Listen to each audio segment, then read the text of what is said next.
आंधी थी वो जुल्म की, बुझते रहे चिराग। आंधी थी वो जुल्म की, बुझते रहे चिराग। बैसाखी को याद है जलियांवाला बाग। बैसाखी को याद है जलियांवाला बाग। जलियांवाला बाग के घृणित नरसंहार में अपने प्राणों की आहुति देने वाले सभी शहीदों को भारत समन्वय परिवार की ओर से विनम्र श्रद्धांजलि। भारत की स्वतंत्रता, अखंडता और एकता के लिए दिया गया बलिदान राष्ट्र को अनंत काल तक प्रेरणा देता रहेगा। अतीत के झरोखे से इस नरसंहार की विभत्स घटना पर कुछ शब्द प्रेषित हैं। प्रथम विश्व युद्ध सन 1914 से 1918 का वो कालखंड था जिसमें भारतीय नेताओं और जनता ने खुलकर ब्रिटिशों का साथ दिया था। लाखों भारतीय सैनिकों और सेवकों को यूरोप, अफ्रीका और मिडिल ईस्ट में ब्रिटिशों की ओर से तैनात किया गया था। लगभग 43,000 भारतीय सैनिक इस युद्ध में शहीद हुए थे।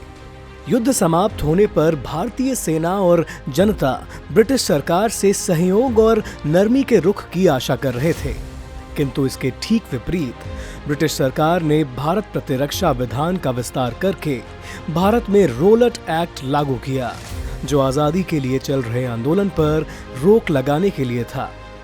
इसके अंतर्गत तत्कालीन विदेशी सरकार के लिए कुछ ऐसे विशेष अधिकारों का प्रावधान किया गया जिससे प्रेस पर सेंसरशिप लगाई जा सकती थी। नेताओं और जनता को बिना किसी मुकदमे के जेल में रखा जा सकता था और बिना किसी वारंट के गिरफ्तारी भी करने के अधिकार थे।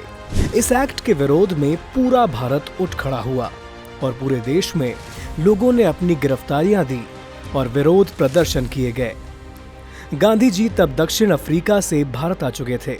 उन्होंने भी रोलट एक्ट का विरोध करने का आह्वान किया, जिसे कुचलने के लिए ब्रिटिश सरकार ने और अधिक नेताओं और जनता को गिरफ्तार करके कड़ी और अमानवीय यातनाएं दी।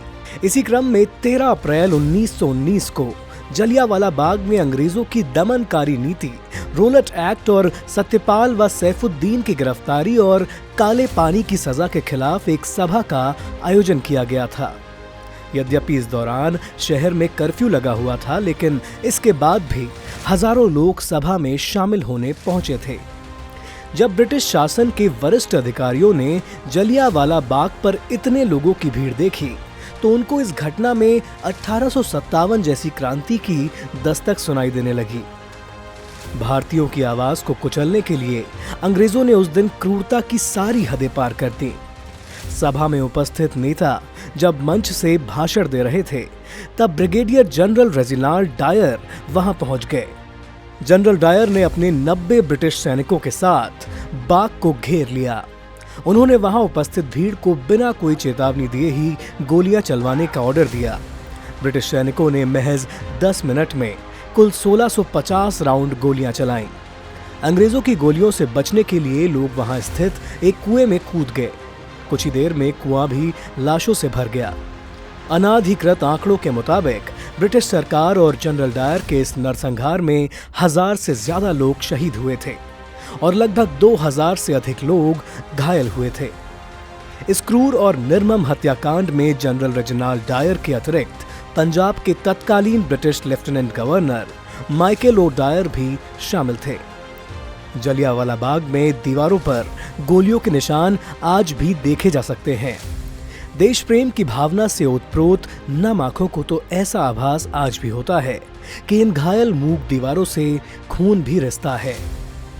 जलियांवाला बाग बलिदानों की कहानी के साथ साथ विवशता और दर्द की निशानी भी है। भारतीय साहित्य के नोबेल पुरस्कार विजेता परम पूज्य गुरु रविंद्रनाथ टैगोर ने अंग्रेजी हुकूमत का विरोध करते हुए अपनी सर की उपाधि लौटा दी थी। उन्होंने ये उपाधि विश्व के सबसे बड़े नरसंहारों में एक जलियांवाला कांड 1919 की घोर निंदा करते हुए लौटाई थी। जुल्म फिर भी जुल्म है, बढ़ता है तो मिट जाता है। जुल्म फिर भी जुल्म है, बढ़ता है तो मिट जाता है। खून लेकिन खून है, गिरता है तो जम जाता है। खून लेकिन खून है, गिरता है तो जम जाता है। घात और प्रतिघात प्रकृति के शाश्वत नियम हैं। इस घटना के लगभग 21 वर्ष बाद शहीद उधम सिंह ने इस घटना का बदला लेने में सफलता प्राप्त की। उधम सिंह के लंदन पहुंचने से पहले जनरल रेजिनाल्ड डायर की ब्रेन हैमरेज के कारण मृत्यु हो चुकी थी। ऐसे में उन्होंने अपना पूरा ध्यान दूसरे दोषी lieutenant governor Michael O'Dwyer को मारने में लगाया।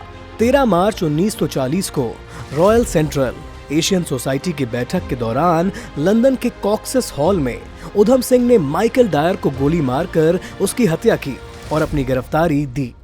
इस हत्या के आरोप में शहीद उधम सिंह को लंदन में फांसी की सजा दी गई।